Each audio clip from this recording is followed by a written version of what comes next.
Jawab bukan hafalan, tapi yang menjawab apa? Iman dan amal soleh kita.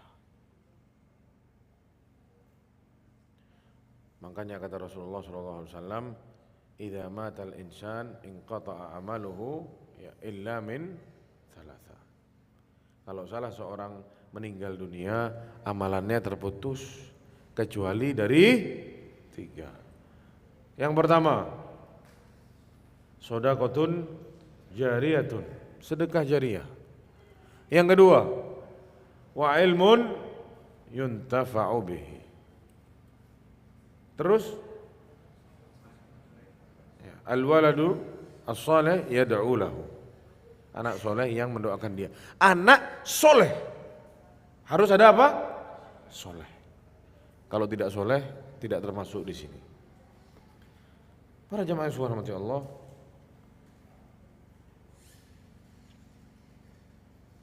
dahulu Ali bin Abi Thalib radhiyallahu anhu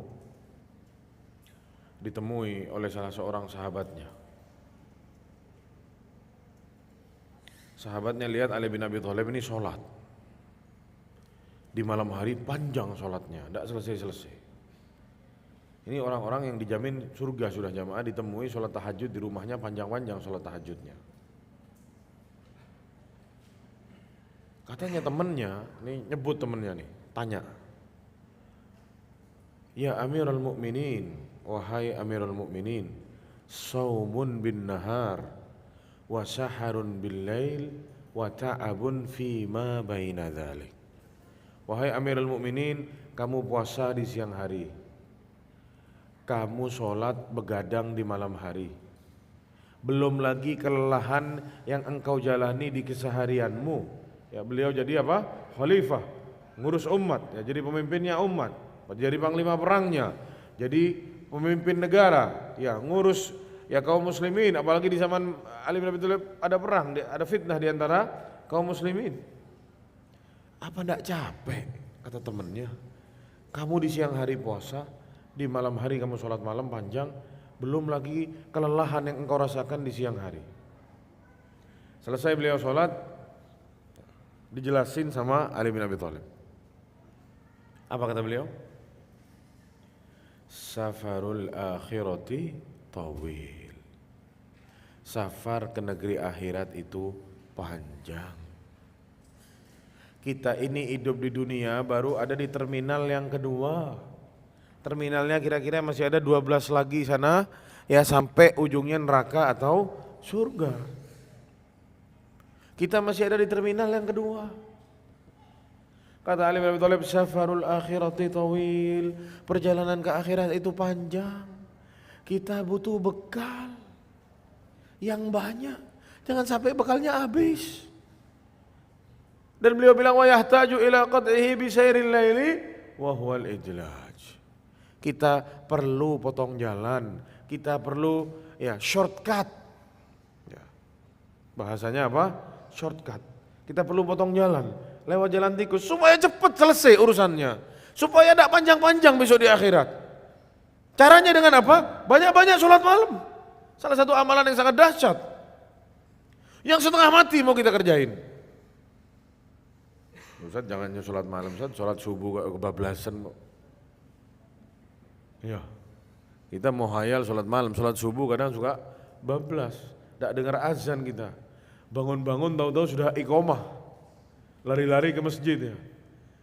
Ketinggalan 1 rakaat, sampai masjid ngos-ngosan, lari, hampir ketinggalan sholat subuh. Itu mereka orang-orang terdahulu bagaimana mereka beramal. Terus diketahui lagi dari salah seorang salafus soleh, seorang tabi'in kalau tidak salah, namanya Habib Al-Farisi. Habib itu dikenal suka sholat malam, tapi beliau itu sholat malam tidak sendiri, ditemenin sama istrinya. Luar biasa. Jadi istrinya Habib ini yang bangunin Habib ini. Istrinya kalau bangunin itu, kalau lihat Habibnya agak capek mungkin lelah ya, kum ya Habib, kata istrinya, wahai Habib suamiku bangun, fa inna tariqa ba'id, karena jalannya panjang. Wazaduna qalil, bekal kita itu sedikit. Bangun, ayo sholat. Wa qawafilus salihina qad sarat min baini aidina wa nahnu qad baqina. Orang-orang soleh di antara kita udah pada berangkat semua, sudah meninggal, sudah menyampaikan amalannya kepada Allah, tapi kita masih hidup. Ayo, mumpung masih hidup, kita kumpulin bekal yang banyak, ini perjalanannya panjang. Itu yang diucapkan sama mereka-mereka orang-orang terdahulu kita untuk menyamankan dirinya dalam beramal soleh. Dan kita temui Nabi kita Muhammad sallallahu alaihi wasallam, orang yang paling dicintai oleh Allah Subhanahu wa taala, sudah dijamin surga, sudah diampuni dosa-dosanya yang akan datang dan yang telah lalu semua sudah diampuni dosa-dosanya. Ditemui apa?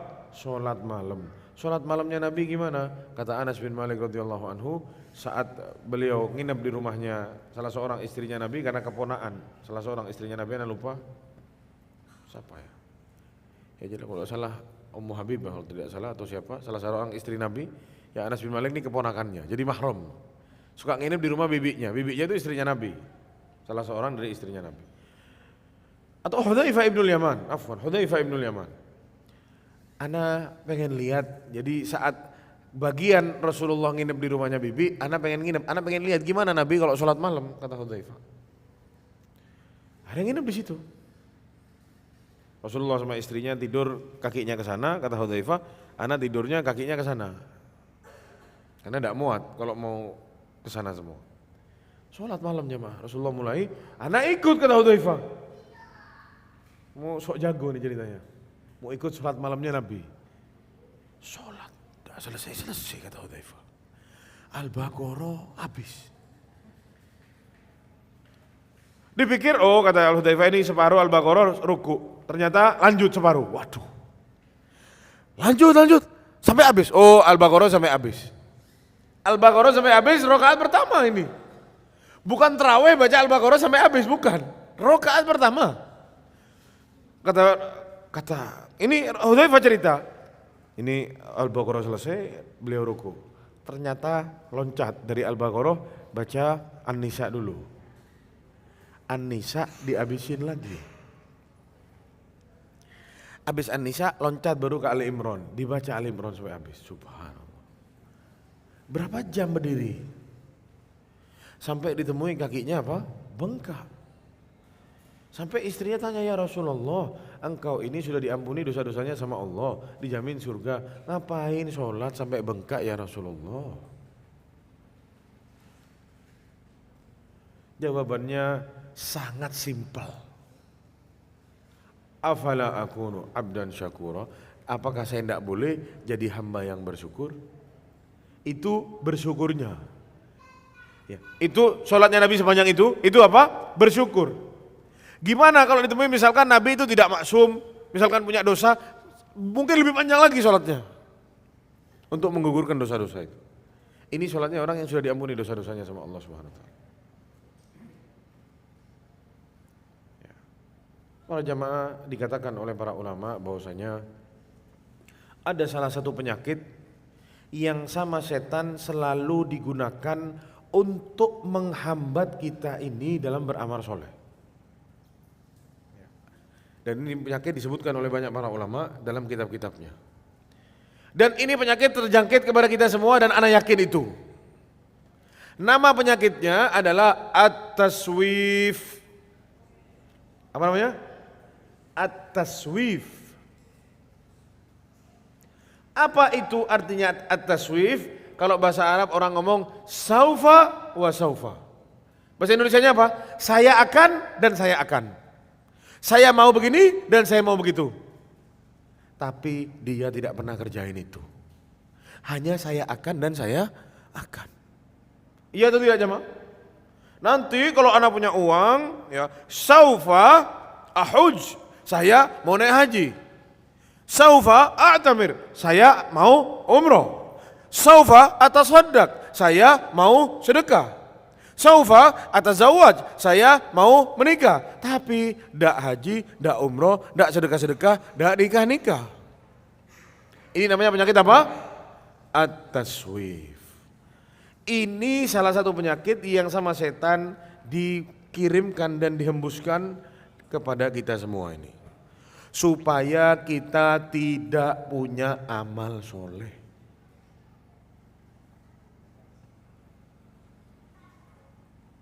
Sama setan dikasih alasan untuk kita tidak beramal soleh. Nanti uangmu belum cukup.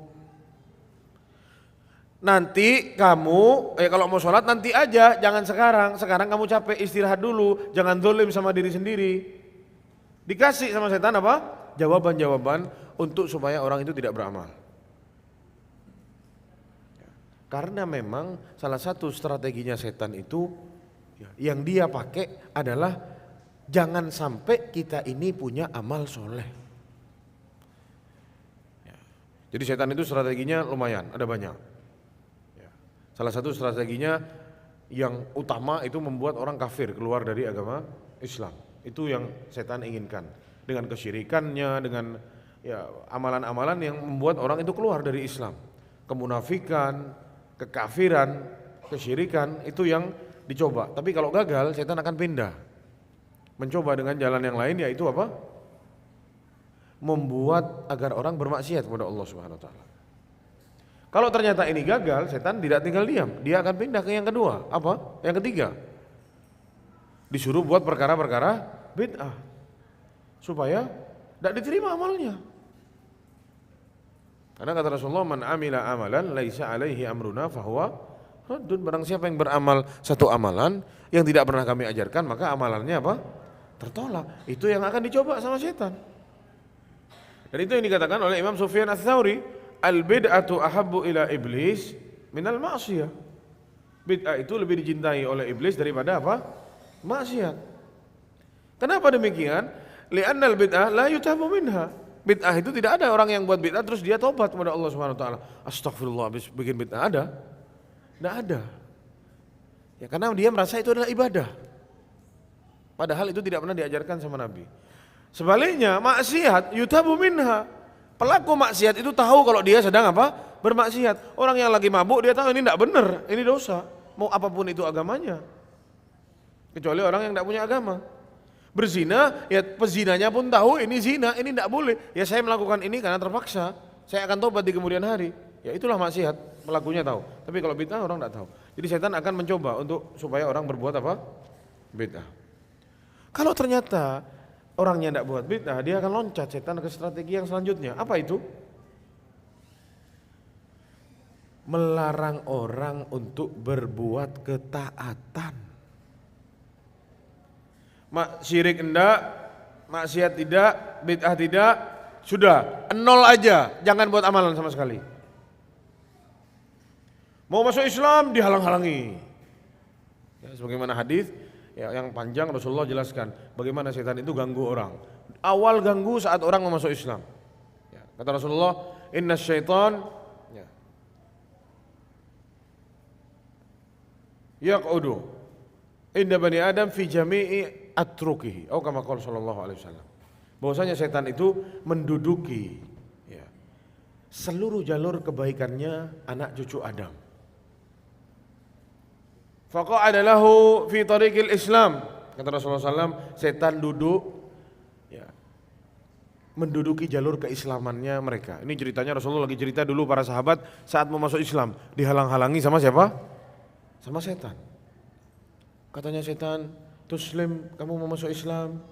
Wa tatruk dina abaik wa abai abaik, kamu masuk Islam yakin?" Kata setan, dibisiki.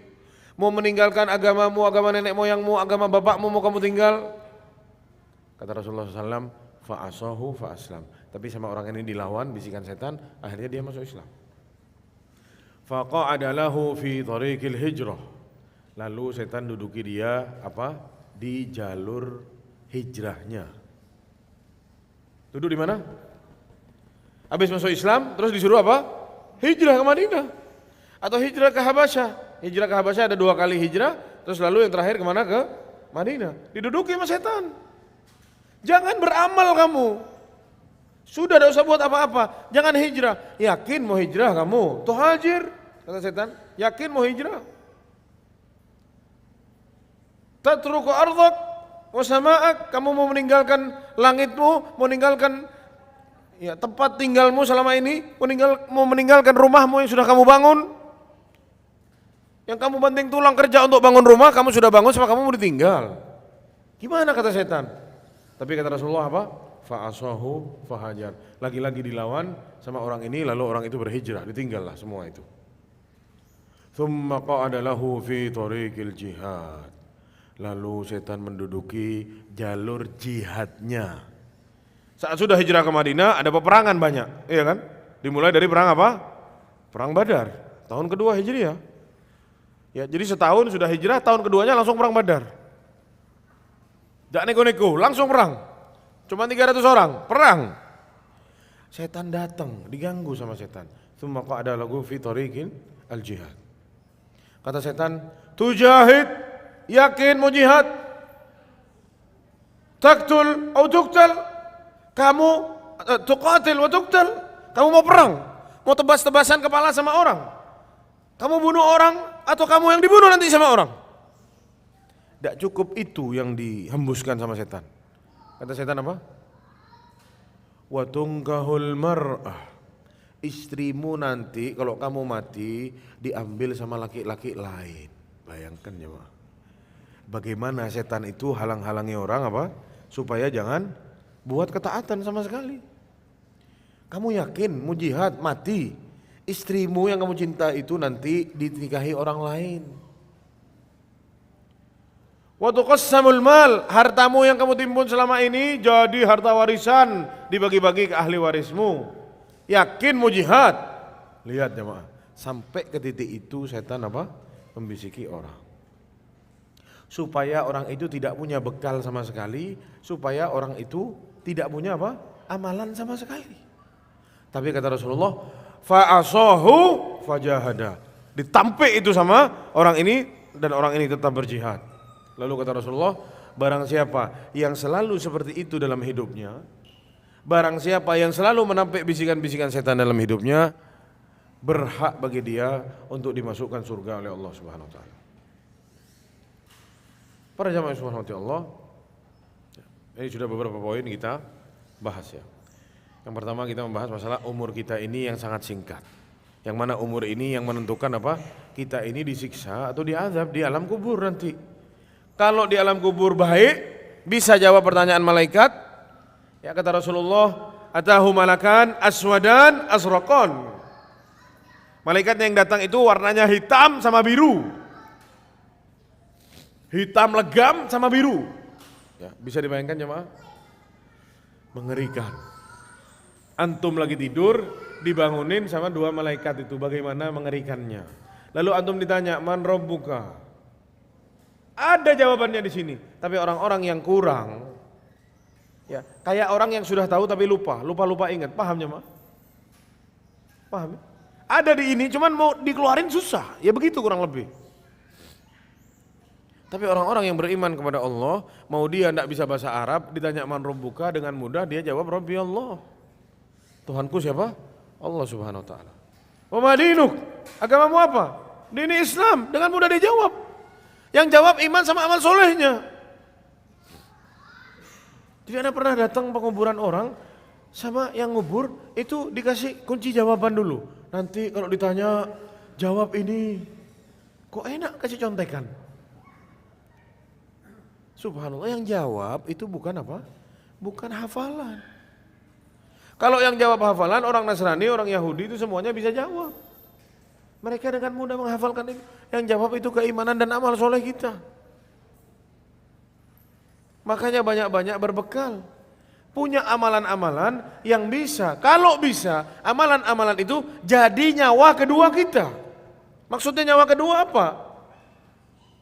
Kitanya sudah mati, tapi amalannya masih jalan. Pahalanya masih diterima terus. Meskipun orangnya mungkin jasadnya sudah habis, tidak ada lagi di alam kubur. Di kuburnya itu sudah tidak ada, sudah jadi debu sudah. Tapi terus amalannya dilipat gandakan oleh Allah Subhanahu wa taala. Ya, itu suatu keindahan yang sebenarnya indah namun tidak dipandang indah oleh banyak orang. Nyawanya berapa? 2. Bayangkan jemaah, orang punya nyawa 2. Saat dia masih hidup dia punya amal soleh, tapi dia masih mungkin berbuat dosa sedikit-sedikit. Tapi saat dia mati, dosanya sudah berhenti, tapi amal soleh, amal jariahnya jalan terus. Apakah bukan suatu keindahan ini para jamaah? Ini yang diharap sama kita mestinya.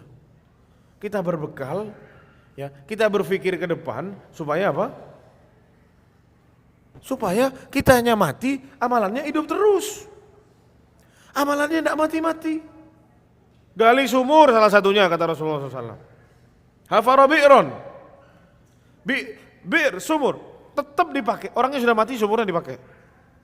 Ngasih minum banyak orang, dipakai ambil wudhu sama orang, dipakai mandi sama orang, dipakai minum sama orang, dipakai masak sama orang. Terus puluhan tahun, ratusan tahun sumurnya tidak mati-mati. Apa orangnya tidak dapat pahala? Ingat dulu jamaah kata Rasulullah SAW, ada seseorang ngasih minum anjing. Jadi orang ini musafir, ketemu sama apa? Ketemu sumur, tapi dia harus turun ke sumur itu. Akhirnya dia turun, dia minum di sumur itu. Habis dia merangkak naik dari atas sumur itu, dia lihat ada anjing. Mau mati sudah anjingnya. Dia bayangin anjing ini kayak anak tadi, kehausan. Orang ini turun jamaah. Diambil air itu dibawa karena tidak ada ember di zaman itu mungkin. Apa yang dibuat jadi ember? Sepatunya. Ini hadis Rasulullah menceritakan. Sepatunya dipakai untuk apa? Untuk ambil air. Karena sepatu kulit itu tidak cepat jebol ya. Lain sama sepatu busa zaman sekarang. Kalau diisi air, airnya langsung keluar. Kalau zaman dulu sepatu dari apa? Kulit. Bisa nyimpen air beberapa lama, tidak rembes airnya. Dia turun, merangkak lagi masuk ke dalam, dipegang, ya kayak apa sih namanya itu? Kayak kita dulu masih kecil zamannya di pintu itu kita bisa manjat ke atas. Kalau sekarang rubuh kita ya, naik ke atas itu ya. Dia turun, diambil air sama dia di sepatunya. Sepatunya sama dia dibuka, dijadiin sebagai apa? Ember. Terus sama dia digigit sepatunya, terus dia merangkak lagi naik ke atas, dikasih ke anjing itu. Kata Rasulullah, wa fi kulli kabidin rabbin sadaqah. Setiap jiwa yang basah, yang punya hati hidup, dia bakal dapat sedekah, meskipun hewan. Bayangkan kalau dia ngasih makan apa? Manusia sebanyak itu, ya orang mau tanak nasi pakai air itu, orang ambil wudhu pakai air itu, orang mandi junub pakai air itu, orang nyiram tanamannya pakai air itu, orang nyiram pertaniannya pakai air itu, panen, orangnya ngeluarin zakat, apa enggak dapat pahala terus itu? Orangnya sudah mati, tapi pahalanya apa? Jalan terus. Lalu para jamaah yang sungguh mati Allah, perlu kita perhatikan ya dua hal dalam setiap amal soleh yang kita buat. Jangan sampai apa salah beramal. Jadi nanti anak akan sebutkan ada 10 amal soleh yang mungkin bisa kita perbuat supaya ya ini menjadi motivasi kita untuk kita selalu beramal. Ya, karena 10 amal soleh ini disebutkan oleh para ulama dan disebutkan langsung oleh Rasulullah, ini amalan bagaikan nyawa kedua. Ya, insya Allah nanti di akhir kita akan sebutkan 10-10-nya itu supaya menjadi motivasi kita bisa beramal yang meskipun sedikit tapi tepat, ya sasarannya tepat jadi amal jariah kita sampai kita mati. Dan 10-10-nya insya Allah mudah, tidak ada yang sulit. Ya, kata Rasulullah SAW, Inna Allaha la yanduru ila suwarikum. Rasulullah SAW bersabda, ini ya agar kita selalu menjaga hati saat kita beramal soleh, supaya amalannya tidak percuma, supaya amalannya diterima di sisi Allah SWT. Allah la yanduru atau Inna Allah la yanduru ila suwarikum wala amwalikum, walakin yanduru ila qulubikum wa a'malikum. Tapi Allah itu lihat apa? Hati kalian. Itu amalnya ikhlas atau tidak. Amalannya apa? Ikhlas atau tidak. Banyak orang beramal sekian triliun tapi tidak apa? Tidak ikhlas. Cari jabatan, pansos, haji supaya dapat titel apa? Haji, Pak Haji. Bukan haji mau ibadah, bukan. Supaya dapat titel apa? Pak Haji. Kalau niat dia itu diterimakah kira-kira hajinya? Haji untuk apa? Dapat titel apa? Pak Haji. supaya besok nyalon jadi calon legislatif dan yang lain-lain dicoblos orang. Ada nama Pak Hajinya. Bagi-bagi sembako berujung apa? Serangan fajar. Ya, sedekah-sedekah seperti ini yang berbau seperti itu, ya, kira-kira ikhlaskah pelakunya? Kalau ada tujuan dunia yang sama dia mau digapai, berat jamaah ini. Makanya salah satu ya, yang dapat menerima amal soleh seseorang adalah keikhlasan. Berharap ridha Allah Subhanahu wa taala. Ini ya syarat di setiap amalan yang kita buat. Ini yang nomor satu. Mau sedahsyat apa amalan itu, jika ikhlas ini tidak ada maka percuma. Allah Subhanahu wa taala berfirman dalam surat Bayyinah apa? Wa ma umiru illa liya'budullaha mukhlishina lahuddin. Tidaklah mereka itu diperintahkan melainkan hanya untuk menyembah Allah saja dan apa? Mukhlisin, ikhlas, beragama hanya untuk Allah Subhanahu wa taala. Semua agama ini, semua yang dibangun di atas agama dari ibadah-ibadah yang kita buat harus apa? Nomor satu, ikhlas. Dan banyak ayat-ayat yang lain yang menjelaskan hal yang sama. Salah satunya dalam surat Al-Kahfi juga, wa man kana yarju liqa'a rabbih falyamal amalan shalihan wala yusyrik bi ibadati rabbih ahada. Maka siapa yang berharap berjumpa dengan Allah dengan baik besok di hari kiamat, maka beramallah dengan amalan soleh dan jangan menyekutukan Allah dalam amalnya itu. Jangan sampai ada dia sekutukan Allah dengan apapun itu. Maksudnya apa?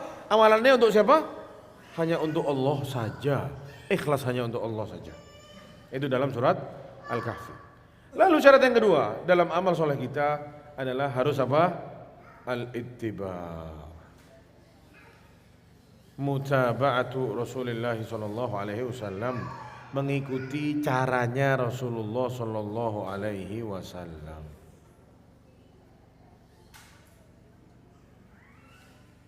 Kalau antum punya amalan bikin sendiri, anak ikhlas Ustaz, tapi tidak pernah diajari Nabi, diterimakah amalannya? Tidak diterima. Kata Rasulullah, man amila amalan laisa alaihi amruna fahuwa raddun. Barang siapa yang beramal satu amalan yang di situ tidak ada perintahnya dari kami, tidak pernah kami ajarkan, maka amalannya apa? Tertolak. Di hadis yang lain kata Rasulullah sallallahu alaihi wasallam, man ahdatsa fi amrina hadza ma laisa minhu fahuwa raddun. Barang siapa yang mengada-ngada dalam perkara agama ini yang tidak pernah kami ajarkan, maka amalannya tersebut apa? Tertolak. Pegang ini dua syarat beramal soleh. Lalu para jamaah yang subhanallah Allah,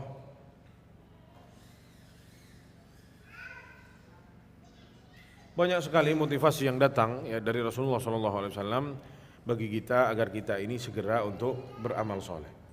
Salah satunya Rasulullah SAW bersabda, badiru bil a'mali fitanan ka qita'il lailil muzlim. Bersegeralah kalian beramal soleh ya. Karena sungguh fitnah-fitnah ini seperti apa? Malam yang sangat gelap. Tidak kelihatan fitnah-fitnah ini. Kamu segera beramal sebelum kamu kena fitnah. Yusbihur rajulul mu'min mu'minan wa yumsi kafiron, kata Rasulullah.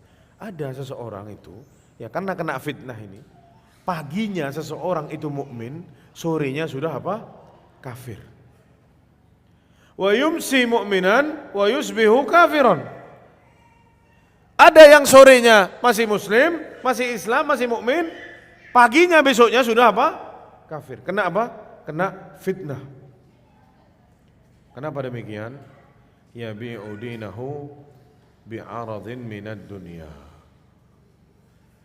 dia jual agamanya ini dengan sedikit dari dunia ini. Kena apa? Fitnah. Akhirnya terjerumus ke dalam fitnah-fitnah yang bisa berujung buat orang itu jadi kafir. Ana mau tanya jemaah, apakah ada yang jamin kita ini Islam sampai mati? Adakah yang menjamin? Tidak ada jemaah. Kita ini masih hidup, masih bisa kena apa? Fitnah. Berapa banyak kita lihat ada ulama-ulama yang murtad. Dulunya dikenal sebagai ulama, kena syubhat, kena fitnah, murtad. Dan sebaliknya berapa banyak orang kafir yang sama kita tidak pernah diharap keislamannya, tiba-tiba dia masuk Islam dan baik Islamnya sampai mati. Berapa banyak demikian? Ya, itulah fitnah para jamaah sekalian. Kita tinggal ini di zaman apa? Fitnah. Sebisa kita beramal segera dikerjakan, jangan ditunda. Kita tidak tahu kapan ini kita naudzubillah terpapar fitnah. Ya, makanya juga kata Rasulullah SAW, ightanim khamsan qabla khamsin. Raih yang 5 sebelum datang yang 5. Yang pertama masa mudamu sebelum masa tuamu. Masa kayamu sebelum masa miskinmu. Waktu luangmu sebelum datang waktu sibukmu. Masa sehatmu sebelum masa sakitmu. Lalu masa hidupmu sebelum datang kematianmu. 5. Maksudnya apa? Jangan ditunda-tunda kalau punya satu amalan. Ada yang ngomong kok kedengeran? Mungkin mic-nya di luar orangnya. Ya. Orangnya di luar, dia tidak kedengeran di sini.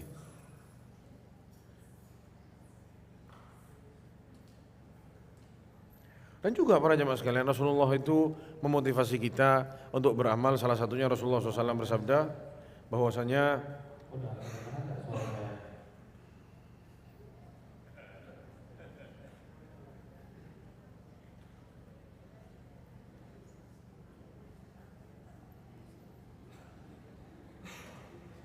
orangnya di luar itu yang megang mic.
Dan para jamaah yang dirahmati Allah, tidak cukup Rasulullah SAW memotivasi kita agar kita ini banyak beramal dengan ya balasan-balasan atau iming-iming surga.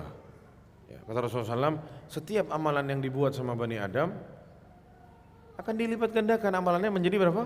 10 bahkan bisa sampai 100 dan seterusnya, dilipat gandakan sama Allah SWT. Jadi barang siapa, ya kata Rasulullah, hamma berniat untuk berbuat kebaikan, maka dia sudah tertulis 1 pahala. Lihat, ini baru niat kebaikan, sama Allah sudah ditulis 1 pahala. Kalau sama dia dibuat kebaikan tersebut, dikasih pahala lagi dan dilipat gandakan pahalanya. Dan sebaliknya, barang siapa yang berniat berbuat keburukan, dia tidak dikasih dosa. Sampai dia buat keburukannya baru dihitung berapa?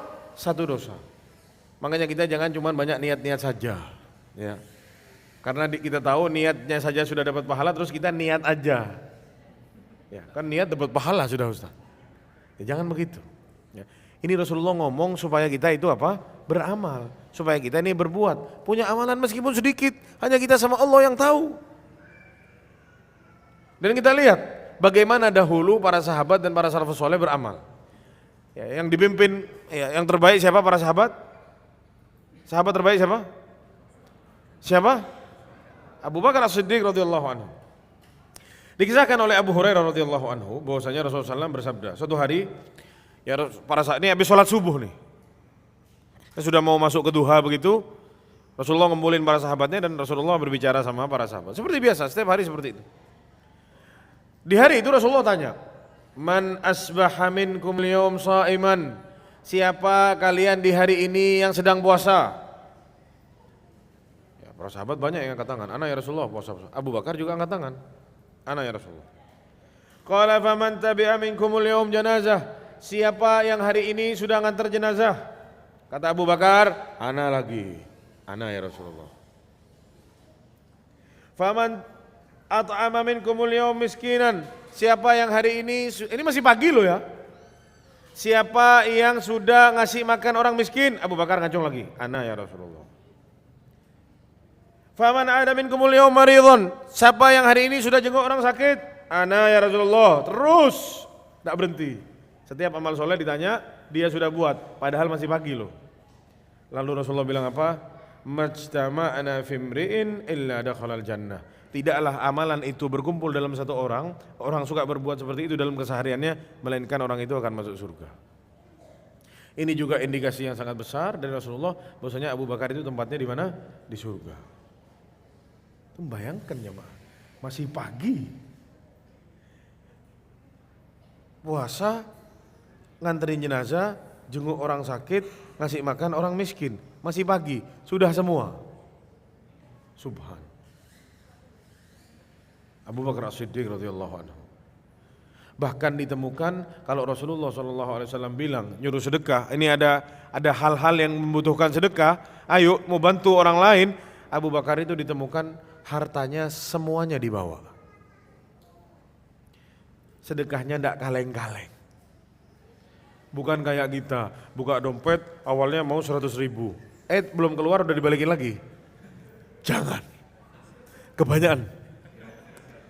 Turun yang warna biru, diangkat, kayaknya masih kebanyakan juga. Terus hijau, ungu, kuning, terakhir abu-abu yang keluar. Itu abu-abu yang keluar sudah ngerasa 2 miliar sedekah. Abu Bakar As-Siddiq bisa sedekah ya. Sama setan apa diperindah itu. 2.000 itu bisa jadi apa? Ya, 2 juta sampai mungkin 20 juta. Ditipu sama dirinya sendiri. Abu Bakar itu datang ditanya sama Rasulullah, "Ya Abu Bakar, kamu sisain apa di keluargamu?" "Abqaitullaha wa rasul." Aku tinggalkan di rumah Allah dan Rasulnya. Jadi tidak ada lagi, semua dibawa. Habis. Dan Rasulullah tidak pernah terima yang demikian kecuali hanya dari Abu Bakar saja. Jadi sedekah itu jamaah sampai hartanya habis. Di rekening ada 2 juta sisa.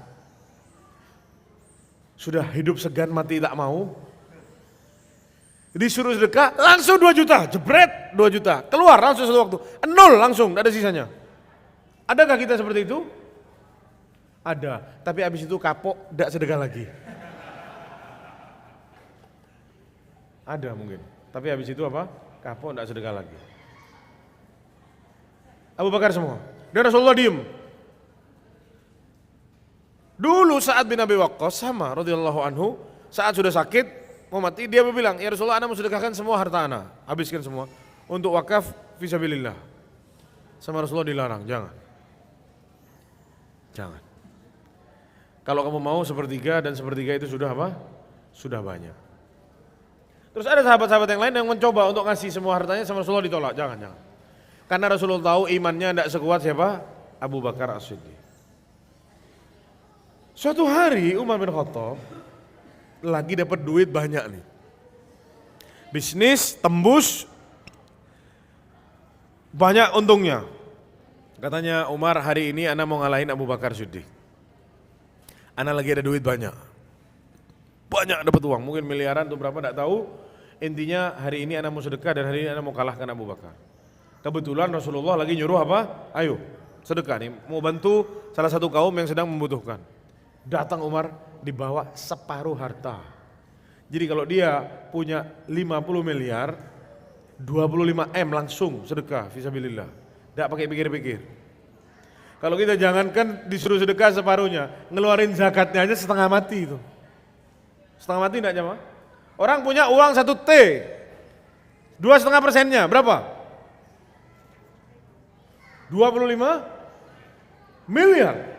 Disuruh keluar satu waktu, goyang lah itu kira-kira 25M dikeluarin dalam satu waktu. Itu zakat. Ini Umar enggak, sedekah.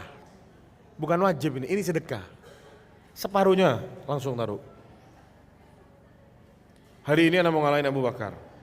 Ternyata Abu Bakar datang apa? Bawa semua hartanya. Disedekahkan fi sabilillah. Kata Umar, sudah memang saya tidak akan pernah menang sama Abu Bakar. Takluk sudah, tidak bisa. Tentu bayangkan jemaah, saat Rasulullah SAW mau hijrah ke Madinah, ya sahabat-sahabat sudah mulai banyak yang hijrah, diperintahkan untuk hijrah. Tersisa sedikit, termasuk ada Abu Bakar sama Rasulullah ditahan-tahan. Tunggu ya Abu Bakar, tunggu. Ayo Rasulullah, anak mau hijrah. Kata Rasulullah, tunggu, kamu tunggu dulu. Abu Bakar itu ngerasa mungkin Rasulullah mau ngajak bareng anak hijrahnya. Cuman dia tidak berani bicara itu. Ya, karena nunggu wahyu dari Allah Subhanahu wa taala. Tapi Abu Bakar dari beberapa bulan sebelum hijrah sudah menyiapkan unta. Dia beli unta yang bagus untuk hijrah dia sama Rasulullah SAW. 2 beli unta. Dari 3 bulan untanya disiapin, sama dia dikasih makan tiap hari, itu unta dirawat, butuh biaya, disiapin sama dia. Ana mau mengeluarkan yang terbaik untuk Rasulullah SAW. Sampai hari H Rasulullah sudah diperintahkan sama Allah sudah hijrah sekarang, dia datang. Sama siapa? Sama Abu Bakar. Sudah kasih tahu sama Allah, hijrah sama Abu Bakar. Rasulullah datang siang bolong ke rumah Abu Bakar, kasih tahu. Ya, ana sudah diperintahkan untuk hijrah. Kata Abu Bakar, as-suhbah ya Rasulullah. Ya, ana yang nemenin ya Rasulullah. Ya, as-suhbah ya Abu Bakar. Kamu yang nemenin ana. Itu Abu Bakar nangis sampai terisak-isak jamaah dari saking bahagia. Dan katanya Aisyah, ana tidak pernah lihat ada orang nangis terisak-isak karena bahagia kecuali pada hari itu ngelihat abah ana berbahagia dipilih sama Nabi jadi teman apa? Hijrahnya. Kata Abu Bakar langsung, ya Rasulullah, ana sudah siapin buat kita jalan 2 unta. Sudah lama ana siapin ini. Kata Abu Bakar, kata Rasulullah, ana tidak mau. Ana bayar. Ana terima tapi walakin bitsaman, kata Rasulullah, bayar. Kalau bayar ana mau. Kenapa? Karena Rasulullah tidak mau melakukan ibadah besar dibayarin orang, tidak mau. Dia mau ibadah besar pakai uangnya dia sendiri. Ya, itulah mestinya yang kita buat jamaah. Ibadah besar kita pakai duit kita sendiri. Mau umroh cari yang gratisan. Mau haji cari yang gratisan. Kurban, tidak mau kurban, nyari kupon. Wah, anak tidak mampu Ustaz, kurban kambing mahal. Dia lupa, rokoknya itu kalau dia berhenti bisa beli 3 kambing setahun. Ya itulah orang-orang yang hidup di zaman kita ini. Dan ya kita semua. Berharap masuk surga Firdaus, tapi yang dibuat amalan-amalannya ya yang mungkin masuk surga itu tidak pantas. Namun ya itulah kita para jamaah sekalian. Kita berharap Allah Subhanahu wa taala mempermudah kita semua untuk bisa beramal soleh. Ya karena kata Rasulullah sallallahu alaihi wasallam, "Laulallah, kalau bukan karena Allah, mahtadaina, kita tidak akan dapat hidayah, wala shallaina, kita tidak akan salat, wala tasaddaqna, kita tidak akan sedekah." Semuanya itu karena siapa? Karena Allah Subhanahu wa taala. Makanya Rasulullah SAW ajarkan kita doa, salah satu doanya apa? Allahumma a'inni ala dzikrika wa syukrika wa husni ibadatika.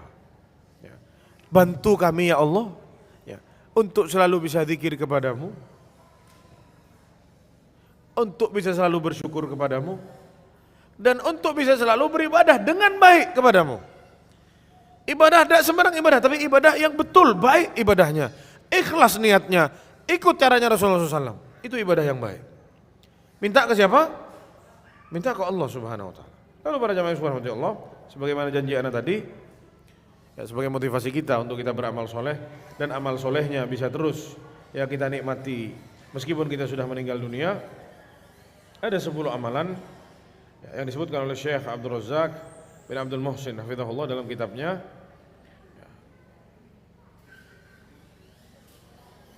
yang berdasarkan dari 3 hadis yang sahih, kita bisa tulis amalannya. Yang pertama, Rasulullah SAW bersabda bahwasanya ada 7 hal yang akan terus bergulir pahalanya bagi setiap hamba meskipun hamba tersebut sudah mati dan berada dalam kuburnya. Yang pertama adalah siapa-siapa yang mengajarkan ilmu yang bermanfaat. Man 'allama ilman. Ustaz itu kan para ustaz, para guru-guru, jangan berkecil hati. Antum topang itu ustadznya, antum bantu itu ustadznya. Kalau ustadznya punya buku, antum bantu cetak, antum bantu sebar itu kitab-kitab para ulama kepada para penuntut ilmu. Itu sama masuk ke poin yang pertama. Apa yang pertama? 'Allama ilman, mengajarkan ilmu yang bermanfaat. Yang kedua, ijra'un nahr. Ya, kata Rasulullah SAW, salah satunya juga dari hadis yang tadi, au nahran ajrah, kata Rasulullah, atau parit yang sama dia dibuat itu untuk numpang lewatnya apa? Air. Dari sumbernya air di sana, ada kampung yang kekeringan di sana, tidak bisa lewat air kecuali dia harus bikin apa? Jalur, dibikinin parit sama dia. Ya selama paritnya dipakai, selama airnya mengalir di sana, dia dapat pahalanya terus. Kalau zaman sekarang kita bisa ganti, pasangin pipa, sama, manfaatnya apa? Sama, pompa air, jet pump, nyedot air dan apa? Nembak air. Atau dia beli apa? Tandon dan semisalnya. Ini juga selama itu masih dipakai, maka akan terus bergulir apa? Pahalanya buat dia meskipun dia sudah meninggal dunia.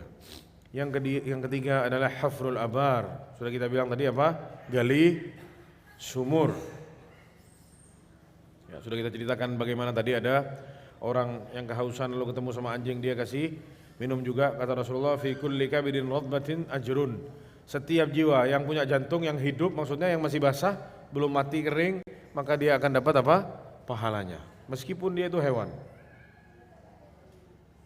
Lalu Rasulullah SAW bersabda, man hafara ma'an lam yashrab minhu kabidun harra minal jinni wala insi wala sabuin wala ta'ir illa ajrahu Allahu yawmal qiyamah. Ya, tidaklah seseorang ya gali tanah, gali sumur ya, dan diminum airnya ya, sama makhluk hidup yang hidup dari kalangan jin atau manusia atau hewan buas atau burung dan yang lain-lain, maka pahalanya akan terus mengalir sampai hari kiamat. Itu yang ketiga. Yang keempat apa? Nanam pohon kurma. Karena pohon kurma itu terdapat keberkahan. Ya, mungkin kita tidak bisa berbuat ini di negeri kita ini. Ya, tapi ya itu yang disampaikan oleh Rasulullah SAW. Yang kelima, binaul masajid, berpartisipasi dalam membangun apa? Masjid. Ana kenal satu orang jamaah. Orang ini kalau dimintain uang untuk catnya masjid atau untuk tip model-modelnya begini atau karpetnya, dia enggak mau, anak mau kasih. Kalau kamu mau bangun masjid perlu besi, semen, batu split, minta sama anak kasih semua. Anak yang handle. Apa tadi? Besi, semen, sama batu buat ngecor itu, minta sama anak, butuh berapa anak kasih. Karena dia tahu itu akan terus berjalan, kecuali masjidnya dihancurkan, digusur. Tapi yang lain-lain mungkin sudah bosan, diganti, dipermak, direnovasi, dia bakal tidak dapat pahala lagi. Tapi kalau besinya, kakinya, pondasinya, selama masjidnya masih ada, akan terus dipakai dan akan mengalir pahalanya. Dan ini para jamaah, orang-orang yang pakai strategi mau masuk surga. Kita ini mau hidup tentram, nyaman, ya, mau hidup makmur di dunia ini, apa? Pakai strategi. Gagal bisnis strategi ini, pakai strategi itu. Gagal strategi itu, pakai strategi yang selanjutnya. Tapi kenapa masuk surga enggak pakai strategi? Orang mau masuk surga harus lebih pakai strategi lagi. Karena ya kata Rasulullah SAW, ala inna sil'atallahil ghaliyah. Ya barang yang sama Allah ditawarkan ini mahal. Ala inna silatallahi al jannah. Ya, yang sama Allah ditawarkan barangnya ini adalah surga, tidak main-main. Kita mungkin kerja banting tulang di atas muka bumi ini, mau beli sepetak tanah belum tentu mampu sampai kita mati. Berapa banyak orang yang hidup ngontrak dari lahir sampai mati, tidak mampu beli tanah di atas muka bumi ini. Ya, itu dunia yang sama Rasulullah dihina luar biasa, habis dunia ini, bahkan terlaknat dan terlaknat isi-isinya. Dia tidak mampu membeli, terus gimana di surga nanti?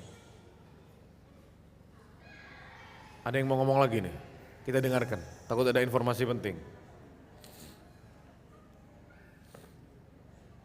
Yang keenam, mencetak mushaf atau apa? Mewakafkan mushaf. Bayangkan antum ngasih mushaf ke pondok pesantren tahfidz Al-Qur'an. Dibaca mushafnya, itu orang ngafalin, itu kalau baca itu bukan cuman 10 kali 20 kali, bisa ribuan kali diulang-ulang itu supaya terus ingat. Dan biasanya orang para penghafal Al-Qur'an itu tidak bisa ganti-ganti Al-Qur'an. Kalau sudah pegang itu di awal, itu terus yang dipegang sama dia. Supaya tidak ganti-ganti posisinya. Antum bayangkan, orang itu ngaji, pahalanya terus mengalir. Terus ini yang hafal Qur'an punya murid, ngajarin ngaji ke muridnya, antum dapat lagi pahalanya. Terus tidak putus seperti itu. Ya. Itu yang keberapa? Yang keenam. Yang ketujuh, mendidik anak-anak di atas kebaikan supaya jadi orang soleh. Ini investasi yang sangat mahal dan sangat penting kita punya, ya kita semua nih. Terutama laki-laki ini, para bapak-bapak atau calon-calon bapak. Anak itu investasi. Ya. Kalau anaknya soleh, ya nanti dia yang akan doakan kita apa? Kalau kita mati. Dan hanya doa anak soleh itu yang masih bisa mengalir pahalanya saat seorang tua sudah meninggal dunia. Waladun solehun ya do'ulahu, kata Rasulullah SAW. Anak yang soleh yang doa buat dia. Dengan kata lain, kalau anaknya toleh, tidak soleh, tidak bisa.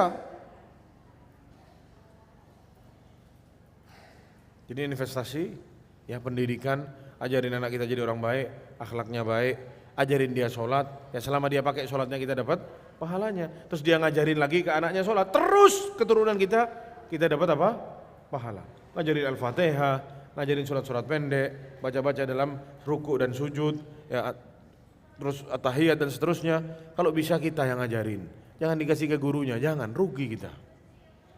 Jangan bagi-bagi pahala ke orang, jangan jamaah. Kalau pahala sini buat anda semua. Kalau antum punya duit bagi-bagi ke orang enggak apa-apa. Kalau pahala jangan diumbar-umbar. Ditransfer pahalanya ke orang semua, jangan. Kalau bisa kita yang ambil pahala itu. Ngajarin Al-Fatihah, ngajarin surat-surat pendek yang dipakai sholat dan tata cara sholat, ambil wudhu, mandi junub. Kalau bisa siapa yang ngajar? Kita. Terutama ibu-ibu, anaknya sudah haid yang perempuan, ajarin gimana caranya membersihkan haid, bagaimana caranya mandi wajib. Itu dia pakai selama dia hidup. Nanti kalau dia punya anak, dia ajarin lagi ke anaknya. Dan seterusnya seperti itu. Pahalanya terus mengalir, padahal dia sudah meninggal dunia berada dalam kuburnya. Yang kedelapan,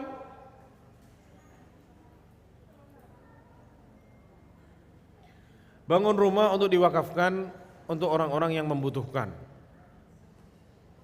Ya, ada musafir lalu menumpang lewat di sana, ada fakir miskin menumpang makan di sana. Ini perlu juga kita galakkan ya. Ya, orang-orang yang mampu bikin tempat-tempat seperti ini. Rumah makan gratis misalkan, ya atau apa? Rumah dipakai orang yang membutuhkan, orang singgah di sana. Ya, apalagi nampung anak yatim di situ, itu sangat dahsyat. Yang kesembilan, ya meninggal dunia dalam keadaan apa? Ribat. Ribat itu menjaga negeri muslim, menjaga apa? Perbatasan negeri muslim dari serangannya musuh. Ya biasanya ini negara konflik antara satu negeri sama sebelahnya, itu ada penjaganya namanya murabit yang jaga.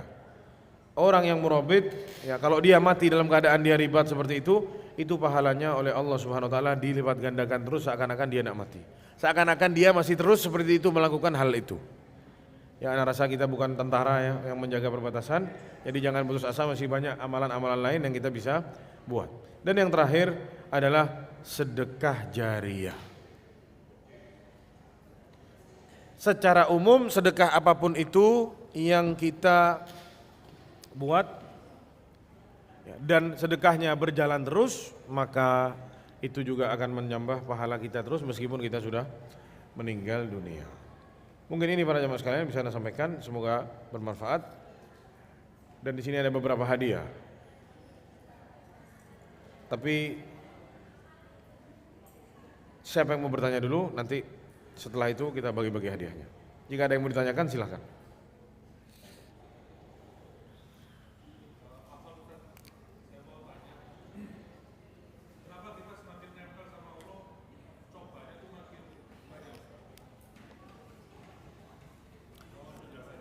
Pertanyaan antum itu sudah dikasih tahu sama Allah di dalam surat Al-Ankabut, di awal-awal surat Al-Ankabut.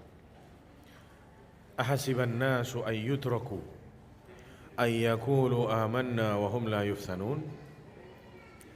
Apakah mereka berpikir, berasumsi saat mereka memproklamirkan keimanannya, dengan kata lain mendekatkan dirinya kepada Allah, hijrah, meninggalkan masa kelamnya, meninggalkan masa lalunya. Oh, saya mau jadi orang beriman, saya mau jadi orang baik. Lalu mereka tidak diuji oleh Allah Subhanahu wa taala.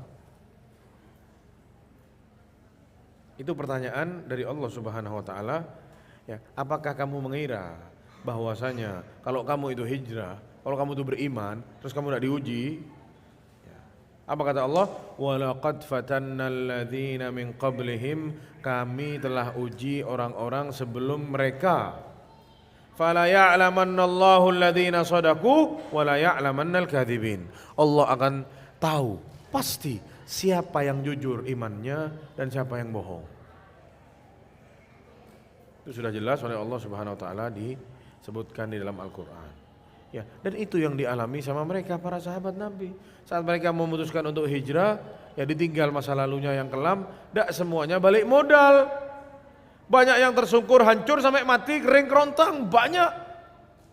Salah satunya kita kenal Mus'ab bin Umair radhiyallahu anhu. Itu sebagai contoh sudah orang kaya raya, ya, tarafnya sudah di atas rata-rata, tampan, bajunya impor, sendalnya impor semuanya, parfumnya bukan parfum 2 rakaat kayak punya kita ini jamaah. Parfumnya asli, wangi, satu ruangan kecium baunya sama Mus'ab. Tapi saat dia memilih jalur yang benar, memilih untuk mengikuti Rasulullah SAW, memilih untuk beriman, kembali ke track yang benar, miskin sampai mati. Kulitnya itu sampai kering, sampai berjatuhan dari saking tidak tahu mau makan apa. Apakah sampai seperti itu cobaan kita? Anda mau tanya. Apakah ujian itu sampai kita tidak bisa makan? Sampai kita tidak tahu mau minum apa, sampai pingsan-pingsan karena tidak tahu gizi dapat dari mana. Apakah demikian? Anda tidak mengira ada orang yang hijrah zaman sekarang sampai cobaannya sedahsyat mereka para sahabat dulu. Mereka itu hijrah jamaah, perang lawan siapa? Bapaknya sendiri. Diperintahkan sama Allah perang. Ternyata ditemui di barisan musuhnya ada adiknya, ada abangnya, ada ayahnya. Gimana? Abu Bakar itu saat perang Badar, anaknya masih ada sebagian di sana. Saat anaknya sudah masuk Islam, cerita sama abahnya, abah dulu saat perang Badar, anak itu sudah lihat kamu sebenarnya dari belakang. Kalau anak tebas kamu, bisa-bisa aja katanya. Tapi apa kata orang, anak bunuh bapak sendiri. Kata Abu Bakar, oh iya, kalau anak yang lihat kamu, anak uber kamu, kata Abu Bakar. Syukur kamu yang lihat anak, kata Abu Bakar. Kalau anak yang lihat, anak habisin. Apakah sampai itu ujian kita jamaah? Ngelihat perang sama bapaknya sendiri, tidak ada kayak gitu. Sampai tidak makan, sampai jadi ahlus suffah, tinggal di ahlus suffah, tinggal di belakangnya masjid tidur sama Rasulullah, dikasih tutupan supaya yang tidak mampu sahabat tinggal di sana. Apakah sampai demikian saat kita hijrah? Anda yakin ada orang sampai seperti itu? Hanya memang karena kualitas iman kita yang terlalu tipis, jadi kena ujian sedikit sudah merasa dibebani sama ujian yang sangat besar. Padahal kalau kita lihat ke bawah, lebih banyak yang lebih susah dari kita dan dia baik-baik saja sebenarnya. Dia tenang-tenang saja hidupnya. Makanya kata Allah Subhanahu wa taala, "Man 'amila shalihan min dzakarin aw untha wa huwa mu'min, falanuhyiyannahu hayatan thayyibah." Ini janji dari Allah Subhanahu wa taala. Barang siapa yang beramal soleh dalam keadaan keimanannya, dia bangun amal solehnya di atas imannya itu, Ya, wa huwa mu'min, dia beriman kepada Allah, dia beramal soleh, kami akan hidupkan dia dengan hidup yang thayyibah, baik hidupnya. Ustadz, tapi ana diuji, ana ya dijauhi sama teman-teman. Ingat jemaah, Allah bilang apa? Hayatan thayyibah. Hidupnya apa? Baik. Apapun yang Anda alami saat Anda beriman kepada Allah dan Anda barengi itu dengan amal soleh, Anda dalam kehidupan yang apa? Thayyibah. Ini janji dari Allah SWT. Ada beberapa kata takkid, ya, penekanan dan kepastian dari Allah. Pasti kamu hidup dengan hidup yang thayyibah. Kami akan hidupkan kamu dengan hidup yang baik. Hanya saja mungkin kita terlalu buru-buru. Ya, hijrah ingin buru-buru balik modal. Ya, bukan begitu hijrah jamaah, bukan itu hijrah. Hijrah itu jalan menuju Allah dengan tidak melihat apa konsekuensinya. Mau terus dia jadi miskin, terus dia jadi sulit, itu urusan belakangan. Dan itu yang dikerjain sama para sahabat. Saat para sahabat hijrah ke Madinah, apakah tahu bakal dapat harta sebanyak yang di Mekah? Tidak. Abdurrahman bin Auf itu meninggalkan semua hartanya di Mekah, berangkat ke sana tangan kosong. Dia, ya, kalau bahasa Inggrisnya mungkin gambling, tidak tahu nih kita ke sana bakal dapat harta yang sama lagi atau tidak. Tidak ada, tawakal ala Allah. Ana berangkat karena taat kepada Allah. Ana berangkat karena cek. 1, 2, cek. Mas, suaranya udah masuk, Mas. Dari tadi masuk, Mas. Cek. Bukan sudah masuk, dari tadi masuk. Halo. Suaranya. Tes.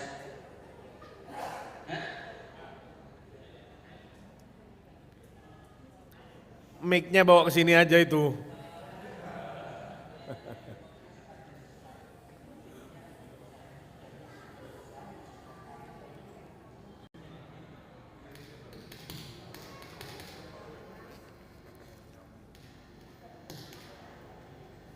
Ya, berangkat ke Madinah hartanya nak dibawa. Cek. Suara lagi.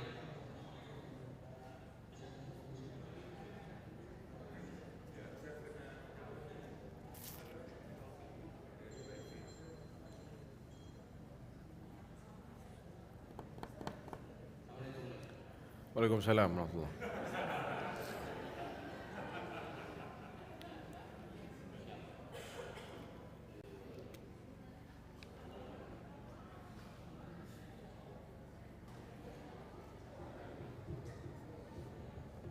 Tidak dimatiin-matiin ya, Mak.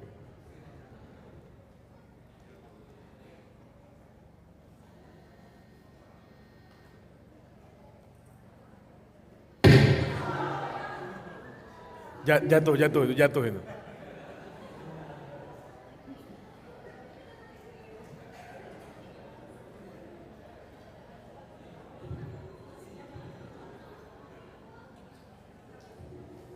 Cek.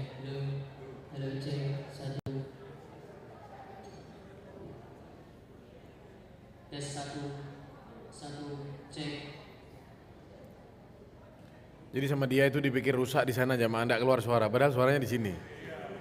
Jadi cek enggak selesai. Suaranya di sini.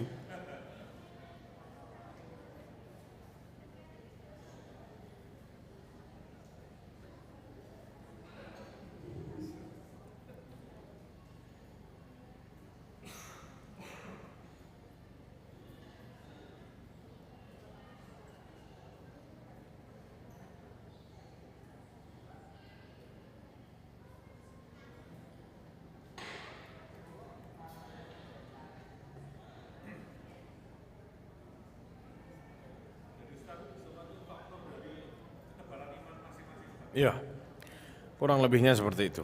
Makanya orang yang hijrah itu jangan menyukupkan dirinya untuk hijrah terus dia ngerasa cukup, jangan. Ya, karena kata salah seorang ulama, Syekh Abdul Razak mengatakan, ya, hidayah itu ada 2 yang kita butuhkan. Hidayah dari kegelapan menuju ke jalan yang benar, sama hidayah yang kedua itu hidayah supaya bisa jalan di jalan yang benar itu terus. 1. Tes suara mic podcast. Tes. Oh.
Ya, kurang lebih seperti itu jawabannya.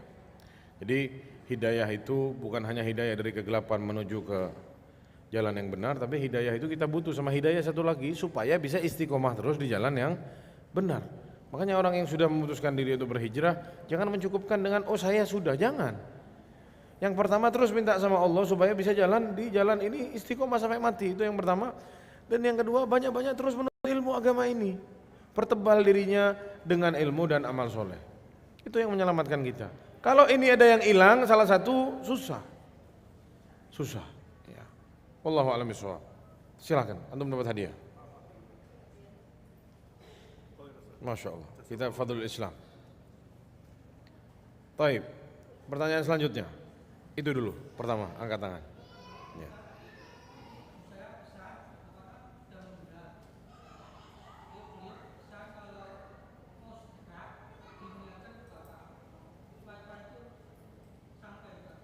Ya. Jadi kalau antum sedekah, antum meniatkan untuk bapak antum, boleh. Tapi jangan sampai setiap antum sedekah hanya untuk bapaknya saja. Antum harus mengingat diri antum juga sendiri. Allah SWT berfirman, ya ayyuhalladzina amanu qu anfusakum. Wahai orang beriman, jagalah diri kalian. Jaga diri dulu. Baru siapa? Orang lain.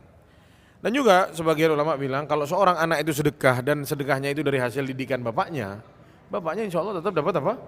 Pahala. Sebagaimana tadi yang mencetak anak yang soleh itu salah satu amal jariah. Jadi kalau anaknya baik dia doain bapaknya akan masuk doanya. Ya, amalan baik yang anaknya buat itu akan kembali juga untuk kebaikan orang tuanya. Ya. Wallahu a'lam bishawab.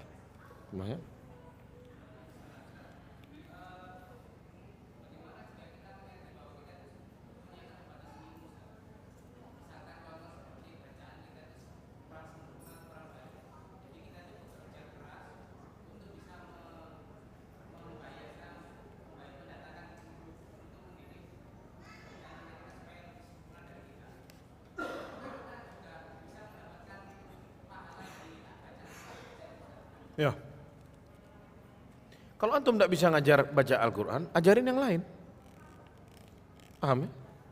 Jangan cuma karena antum, oh anak kan tidak bisa, ya, itu di situ kalau antum tidak bisa, yang antum bisa apa? Ajarin. Jangan dihambur-hambur semua maksudnya. Apa yang antum bisa, antum ajarkan.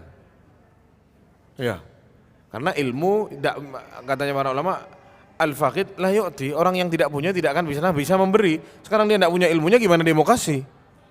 Sekarang dia tidak mampu untuk mengajarkan itu, ya sudah. Di sini saya tidak bisa, dia datangkan guru. Insya Allah dia dapat pahala. Dia yang bayarin anaknya untuk belajar.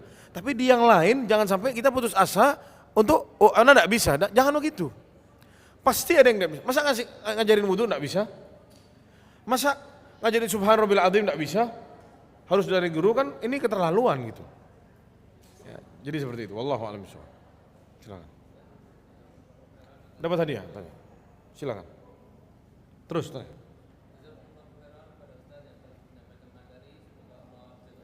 Amin.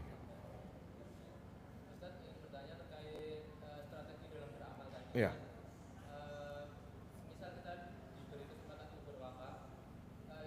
Sama punya bapak juga tadi.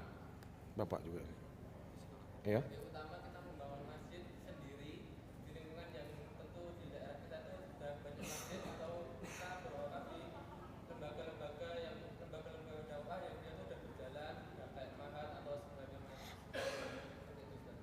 Semakin itu dibutuhkan, semakin besar pahalanya. Paham ya? Antum ngasih orang yang sangat butuh, hancur, tidak punya apa-apa, sama antum ngasih orang yang sudah punya, ya sama kah pahalanya? Tidak sama. Ini yang lebih berat, ini yang antum lebih besar. Ya, sama masalah ini. Antum lihat mana yang lebih butuh, itu yang antum keluarkan. Ya kan? Antum yang bisa menilai mana yang lebih dibutuhkan. Jadi selalu yang lebih dibutuhkan itu yang lebih diutamakan. Yang terpenting baru yang penting, gitu. Kaitannya itu terkait ini Ustaz, kalau masjid sekarang kan karena sudah banyak, jadi nanti yang sholat di situ kan juga nggak terlalu banyak gitu Ustaz. Iya. Sedangkan kalau di kayak lembaga dakwah itu mungkin dakwahnya bisa lebih menyebar. Silakan. Itu strategi antum, gunakan strategi itu. Ya. Itu namanya ijtihadnya seseorang. Itu pendapat seseorang, opini seseorang. Menurut saya ini yang lebih baik. kita sudah berpikir arahnya selalu ke sana, ya sudah di situ bismillah. Ya, dan memang di sebagian tempat banyak masjid, tapi sebagian yang lain banyak tempat-tempat yang tidak punya masjid. Yang mau kajian-kajian masih dilarang di sini, dilarang di sana. Ya, dan biasanya lembaga dakwah yang bisa membantu untuk membangun itu karena sudah punya kekuatan hukum. Kalau antum sendiri yang mau bikin, antum ngurus sendiri surat-suratnya ya berat ya. Jadi ditanggung jawabkan ke mereka, asal antum yakin itu amanat dan baik, akan tersampaikan dengan baik, maka silakan saja. Fadhol. Pertanyaan terakhir. Sekarang dari sebelah kiri. Silakan.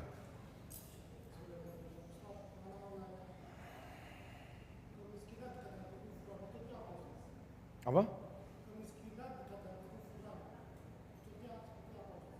Wallahu a'lam bishawab. Anda enggak tahu. Karena pertanyaan Anda bisa jawab, harus dikasih hadiah. Tidak usah tepuk tangan. Jangan tepuk tangan. Wallahu a'lam, Anda enggak tahu. Tapi jamaah itu saja yang bisa Anda sampaikan, kurang lebihnya mohon maaf. Ya, karena tadi ada keterlambatan anak isi kajian, jadi ditambah waktunya sampai jam 10 kurang, mestinya setengah 10 sudah selesai ya. Tapi mana tadi yang tes itu orangnya? Oh bukan antum ya? Baik, sallallahu alaihi wa sallam. Assalamualaikum warahmatullahi wabarakatuh.